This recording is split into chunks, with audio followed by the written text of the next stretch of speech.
Seja muito bem-vindo ao Entre Livros, Ideias e Afinidades. Já vai logo se inscrevendo, porque esse é um espaço para quem não aceita viver na superficialidade.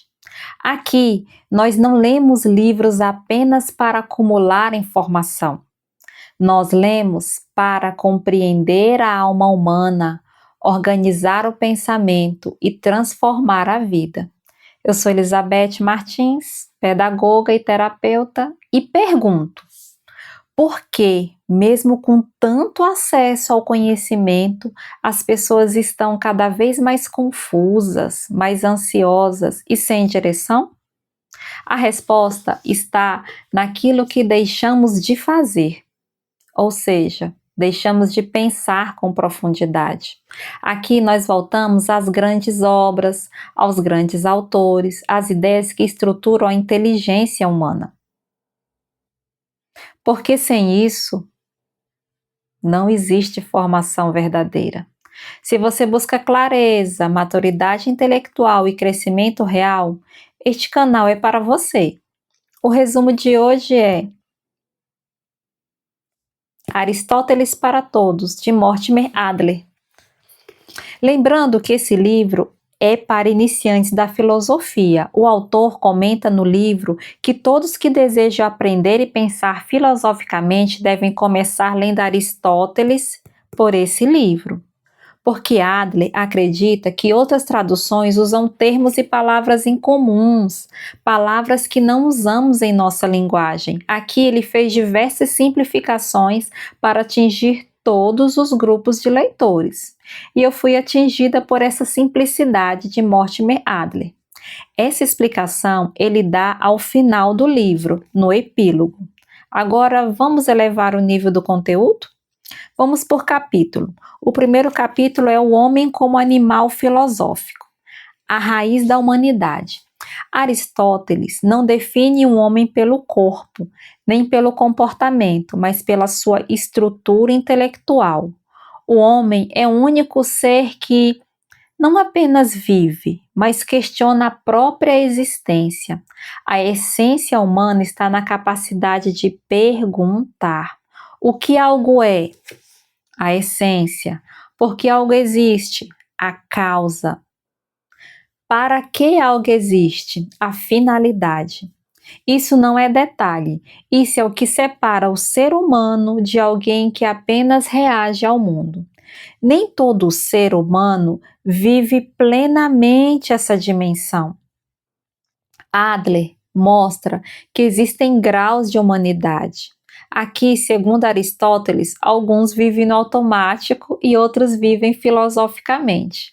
O segundo capítulo já fala do homem como fazedor, a inteligência que transforma a realidade. Aqui, entramos na dimensão técnica e criadora. É uma estrutura do real.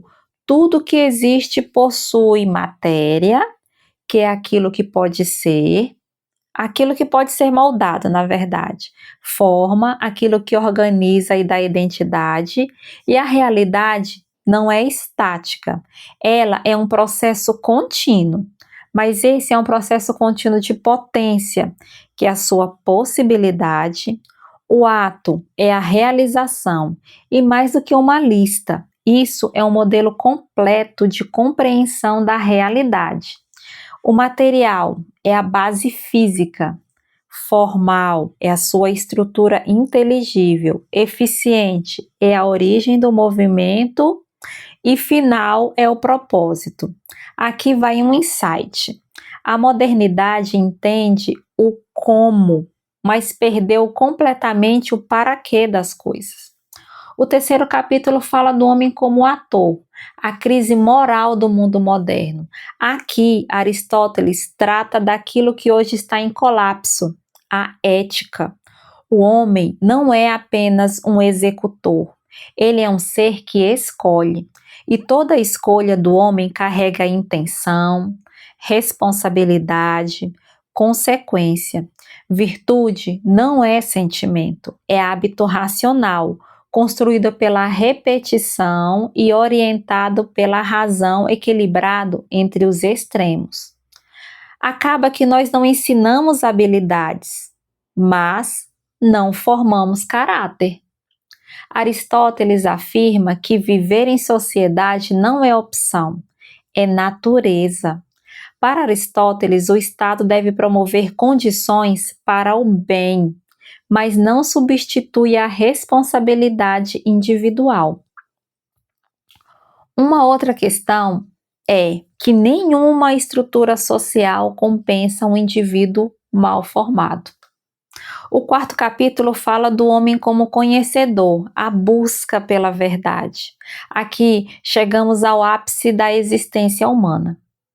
Conhecimento não é opinião. Aristóteles faz distinção, uma distinção fundamental, quando ele diz que opinião é algo mutável e conhecimento é algo fundamentado. Ele faz uma questão do caminho do conhecimento, que é uma experiência sensível, uma organização racional e uma compreensão universal. Isso é verdade. Hoje temos excesso de informação e escassez de conhecimento verdadeiro. Ele fala muito da ética da amizade. Aristóteles desmonta a superficialidade das relações, que é uma situação bem comum hoje em dia. A amizade por interesse, a amizade por prazer e a amizade por virtude. Essa, porém, é rara e verdadeira. O livro trata também da justiça no cotidiano. Ele reduz a ética a algo muito concreto: cumprir promessas, dizer a verdade, respeitar o outro. Isso está no capítulo O que os outros esperam de nós. Ainda dentro desse capítulo tem um outro título que é o Viver e Viver Bem. Ele diz que à medida que ficamos velhos e agimos com mais propósito, ficamos menos brincalhões e mais sérios, tentando juntar todos os nossos objetivos sérios em um plano de vida coerente. Sócrates foi professor de Platão, assim como Platão foi professor de Aristóteles. Ele dizia que a vida não examinada não vale a pena ser vivida. Aristóteles foi além, dizia que não valia a pena examinar uma vida não planejada, porque é uma vida em que não sabemos onde estamos nem o que estamos tentando fazer. Na verdade, é uma bagunça, nem sabemos onde estamos querendo chegar. Você conhece alguém assim? Para Aristóteles, existe uma quantidade de bens. São os bens corporais e os bens externos ou a riqueza. Ele acrescenta um terceiro, chama de bens da alma. Podemos referi-los como bens psicológicos, assim como os bens do corpo são os bens físicos. Como, além de sermos animais que pensamos, somos seres sociais. Não conseguimos viver bem em completa solidão. O quinto capítulo fala de questões filosóficas mais difíceis, que é o limite do pensamento. Aqui Aristóteles entra num território mais abstrato, que é a natureza da matéria. Ele rejeita o atomismo clássico. A matéria, para ele, é indivisível, é divisível indefinidamente. O infinito não existe como algo completo, existe como uma possibilidade contínua. Tempo e eternidade, ele diz que o tempo não começou e que o mundo é eterno. Aristóteles não mistura Deus com o mundo. Para ele, Deus é causa primeira, motor imóvel e fundamento da ordem. E para concluir, chegamos à conclusão que o livro constrói uma antropologia completa. O homem é racional, é produtivo, é moral, é intelectual e é metafísico. O homem verdadeiro não é aquele que apenas vive, mas aquele que compreende, que escolhe, que constrói e que busca sentido. Tem alguns capítulos aqui nesse livro que eu gostaria de estar lendo para você. São questões filosóficas práticas, mas bem complexas.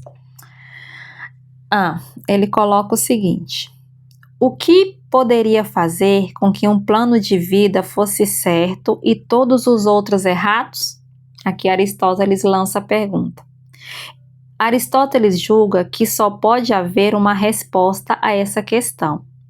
O plano certo é aquele que almeja o fim último e certo. O fim que todos deveríamos almejar. Qual é o fim último e certo? O fim que todos deveríamos almejar?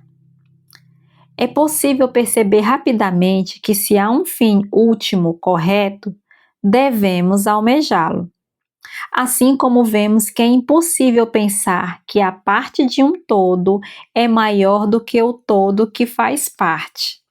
Também vemos que é impossível pensar que um fim errado é um fim que se deva almejar. Se um objetivo é errado, não devemos tentar atingi-lo, só devemos tentar se ele for certo. Enfim, o autor traz de forma simples questões complexas do dia a dia que Aristóteles traz para nós, e olha quanto tempo atrás Aristóteles já pensava nisso. E cá estamos nós com os nossos dilemas da vida. Enfim, esse é um vídeo para mostrar a complexidade do assunto, mas também que pensar filosoficamente é algo que não está tão distante de nós. Vale a pena ler.